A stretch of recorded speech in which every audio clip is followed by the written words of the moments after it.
Lina, this is JP Ong.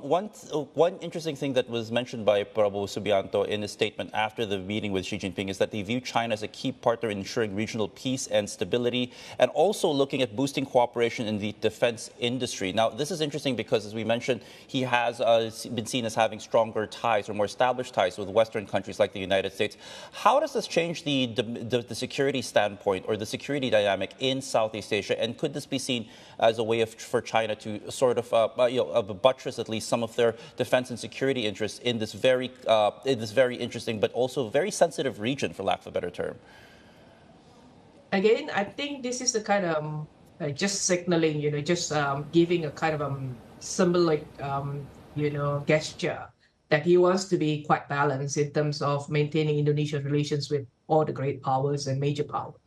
So I think we might want to wait a little bit more whether that's truly the case, that Indonesia really want to boost or expand its defense ties with China, because traditionally, as we know, Indonesia has been relying so much on the defense supplies from the U.S.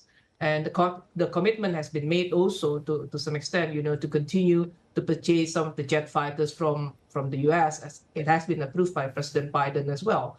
So I think we might want to wait and see whether that's truly the case.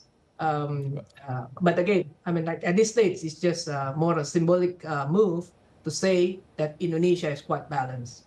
Now, Lina, despite the fact that China and Indonesia have long-standing relations, it's not exactly a wrinkle-free set of relations. In fact, just a couple of years ago, there was a few tensions rising over the Natuna Islands in Indonesia, where their exclusive economic zone overlaps with China's so-called nine-dash line. Again, how do you think a Prabowo Subianto administration, if he does become the next president of Indonesia, might handle these, given the fact that he's also a general and perhaps puts the security, defense, and national security interests perhaps top of mind when he heads in and outlines his set of policies and priorities, sir? Well, I think to some extent, I think as we know, the first thing is we know Prabowo is quite, having a different style with Jokowi to some extent.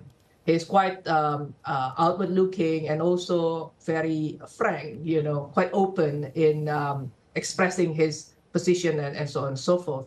So in the case, if there might be some development in the South China Sea, I think he would be quite frank to some extent to say it out loud what he's unhappy about for example, if there's incidents, things like that at the Natuna Sea.